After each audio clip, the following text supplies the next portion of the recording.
Selamat datang kembali di pembelajaran metode statistika.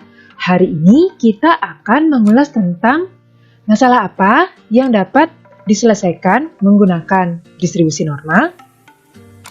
Dari pembelajaran sebelumnya, kita tahu bahwa fungsi kepadatan peluang distribusi normal adalah seperti ini. Cukup panjang bukan? Dan juga grafik fungsinya berbentuk lonceng seperti ini.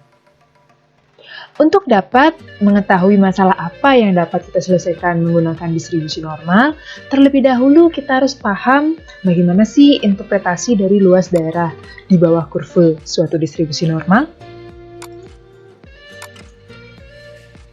Nah, luas daerah di bawah kurva suatu distribusi normal itu dapat diinterpretasikan sebagai cumulative distribution function atau peluang X kapital kurang dari sama dengan X. Nah, ini merupakan jumlahan peluang dari negatif tak hingga sampai dengan suatu nilai tertentu. Nah, apa gunanya? Jadi, kriteria masalah yang dapat kita selesaikan menggunakan distribusi normal itu adalah yang pertama, tentu saja X itu harus kita dapat asumsikan berdistribusi normal. Nah, kemudian dari interpretasi luas daerah di bawah kurva, kita pasti dapat menyelesaikan jika masalahnya adalah terkait dengan CDF atau Cumulative Distribution Function dari X. Nah, ini dapat juga dimodifikasi menjadi ini dan ini. Mari kita pikirkan. Jika kita akan menyelesaikan suatu masalah yang berkaitan dengan CDF-nya, yaitu peluang X kapital kurang dari sama dengan X, kita cukup memantau hasil luas daerah di bawah kurva normal. Tapi bagaimana jika lebih dari sama dengan X dan untuk X berada di antara dua buah X? Nah, yang kedua untuk P X lebih dari sama dengan X itu merupakan 1 dikurangi peluang X kapital kurang dari X. Perlu kita pahami bahwa kejadian X lebih dari sama dengan X dan X kapital kurang dari X itu merupakan dua kejadian yang saling berkomplement.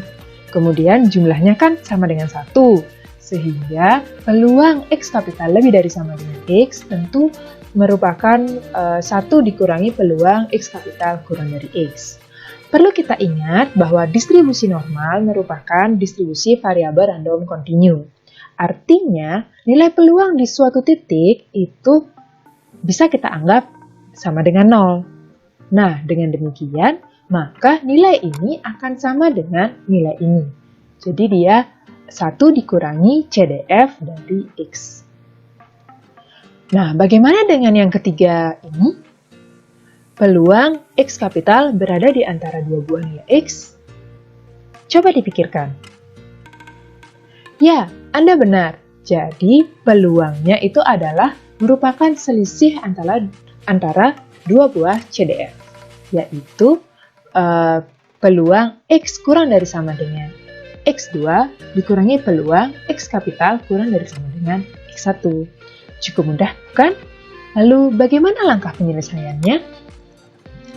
Untuk menyelesaikan permasalahan yang berkaitan dengan distribusi normal, kita akan memerlukan bantuan tabel CDF dari set. Nah, set ini merupakan distribusi normal standar atau distribusi normal yang memiliki rataan 0 dan varian 1. Langkah-langkah penyelesaian masalah kita adalah sebagai berikut. Yang pertama, kita harus memahami masalahnya apa. Pastikan bahwa data kita berdistribusi normal. Kita harus tahu data-data apa saja yang terkandung dalam masalah kita. Kemudian, dari data-data tersebut, kita harus dapat merumuskan masalahnya. Nah, rumuskan hal yang ditanyakan ke dalam bentuk peluang X kurang dari sama dengan X. Mungkin kita akan mendapatkan masalah yang berbeda, namun kita harus dapat menemukan bentuk ini. Setelah itu, Karena kita menggunakan distribusi normal standar, sedangkan yang kita miliki adalah distribusi normal yang belum tentu standar, maka kita harus mentransformasi variabel X kita ke Z. Jadi X berdistribusi normal dengan min, mu, dan varian sigma kuadrat, sedangkan Z adalah distribusi normal standar dengan mu 0 dan varian 1. Transformasinya adalah menggunakan rumus ini, yaitu Z sama dengan X min mu per sigma. Kemudian yang terakhir, kita dapat menggunakan tabel Z untuk menentukan CDF-nya. Jadi masalahnya adalah sebagai berikut. Suatu perusahaan memproduksi air mineral kemasan. Diketahui bahwa umur air kemasan, yaitu selang waktu antara air dikemas dan expired date-nya, ini berdistribusi normal. Nah, ini kita tandai ya, jadi dia berdistribusi normal. Jadi kita bisa menggunakan distribusi normal tentu saja untuk menyelesaikan masalah ini. Nah, rata-rata umurnya adalah 989 hari. Ini artinya mu-nya itu sama dengan 989. Dan simpangan bakunya 14 hari, berarti sigma yang kita punya itu adalah 14. Nah, tentukan peluang air masih layak dikonsumsi setelah 1000 hari. Berarti apa yang ditanyakan? Berarti yang ditanyakan adalah peluang X kapital lebih dari 1000. Atau dapat kita utak-atik menjadi 1 dikurangi peluang X kurang dari sama dengan 1000. Nah, pertama kita harus transformasi nilai X ke Z. Jadi, X-nya kan sama dengan 1000. Berarti, Z-nya sama dengan 1000 dikurangi 989 per 14. Jadi, kita dapat nilai Z itu adalah 0,7857. Nah, kita cari CDF di tabelnya. Jadi, peluang Z kurang dari sama dengan 0,7857 di tabel adalah 0,7852. Nah, sehingga peluang X lebih dari 1000 itu adalah 1 dikurangi peluang X kurang dari sama dengan 1000. Perhatikan bahwa peluang X kurang dari sama dengan 1000 itu sama dengan peluang Z kurang dari sama dengan 0,7857. Jadi dia sama dengan 1 dikurangi 0,7852. Dapat yaitu 0,2148.